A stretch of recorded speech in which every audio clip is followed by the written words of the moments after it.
Tila isang mabigat na krus ang pasan-pasan ni Juanito. Bukod sa pandemyang nanganganak ng numero, bukod sa mga magulang niyang hindi makauwi sa Pilipinas, bukod sa pag-aaral niyang napapabayaan ay dumagdag pa sa humahabang listahan na ito ang kanyang sarili. Simula noong tumama ang pandemya, nagbago ang takbo ng lahat. Bukod tanging anak lamang din siya, kung kaya't wala siyang kasama sa bahay. Mag-isa, malungkot, walang kausap. Nalulong sa iba't ibang klase ng bisyo si Juanito. Kung ano-ano na rin ang pumapasok sa kanyang isipan na nagdadaglag lamang sa madidiin na linya sa kanyang sulatang papel. Isang gabi, pagsapit ng ika-10, mag-isa lamang siyang nanonood ng mga pelikula sa kanyang tahanan. Sa katunayan ay maghapot magdamag na rin siyang nakaharap sa screen. Sigarilyo sa kanan, alak sa kaliwa. Marahil itong pandemya na rin na turo sa kanya ng mga masasayang bisyo tulad ng paggamit ng bawal na gamot. Magulong-magulo na ang kanyang isipan, madilim, marumi, at kung minsan isinasaktan pa niya ang kanyang sarili. Tila may isang demonyong bumubulong sa kanya na matatapos lang ang lahat kapag wala na siya sa mundo. Ang kamatayan. Kinagabihan, habang nakikinig siya ng radyo ay biglang sumingit ang isang nakabibinging balita. Okasyon na lumaban at ang buhay ninyo ay nalagay sa alanganin. Shoot them dead! Magmula nooy, hindi na maalis sa kanyang isipan ang katagang nakapinta raw sa karatula. Adik ako. Huwag tularan. Paulit-ulit lamang ito sa kanyang isipan. Palakas ng palakas. Noong gabi rin iyon ay nakagamit siya ng ilegal na droga. Palagi niyang naiisip na may kumakatok sa pinto. May nagtakasan ng baril. May sumisigaw ng saklolo at may umaaray na sa kanyang pakiisip ay malapit lamang sa kanya.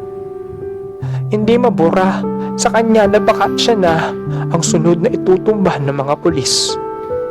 Ng mga pulis na gumagamit din naman ng ilegal na droga. Sumisigaw siya. Umiiyak habang naghahanap ng kapayapaan sa sarili. Nang akmang dadamputin na niya ang matalim at taksil na kutsilyo ay bigla siyang natauhan.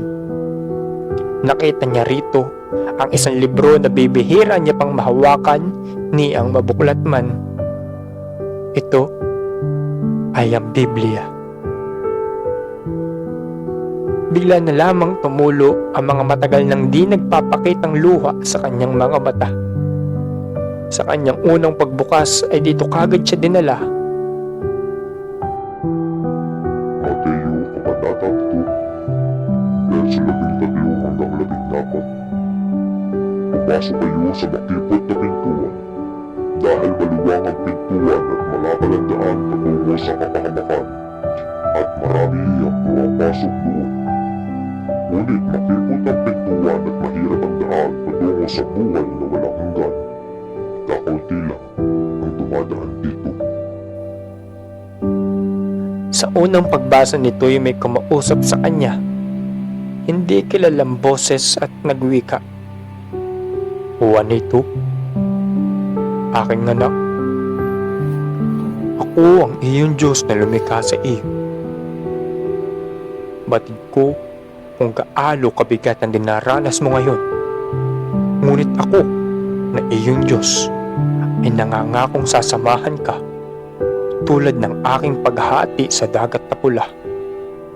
Tulad ng aking pagtitikom sa bibig ng mga leon sa piitan ni Daniel, ay maaasahan mo ako. Piliin mo ang daan kung saan patungo sa buhay na walang hanggan. talikuran mo ang iyong mga kasalanan at sumampalataya ka sa akin na iyong Diyos. Matapos itong marinig ni Juanito ay nanalangin siya sa Diyos. Dahan-dahan niyang tinalikuran ang kanyang mga kasalanan at makalipas ang ilang buwan ay nagbabahagi na rin siya ng salita sa iba. Sa buhay natin sa lupa, maraming tukso, maraming kasalanan, maraming kaaway, ngunit hindi dapat natitinag ang ating pananampalataya. Susubukin at susubukin ito tulad ng pagdaan sa makipot ngunit tuwid na kalsada. Maaari kang mahulog sa bangin kung hindi ka didiretso ng lakad sa iyong patutunguhan.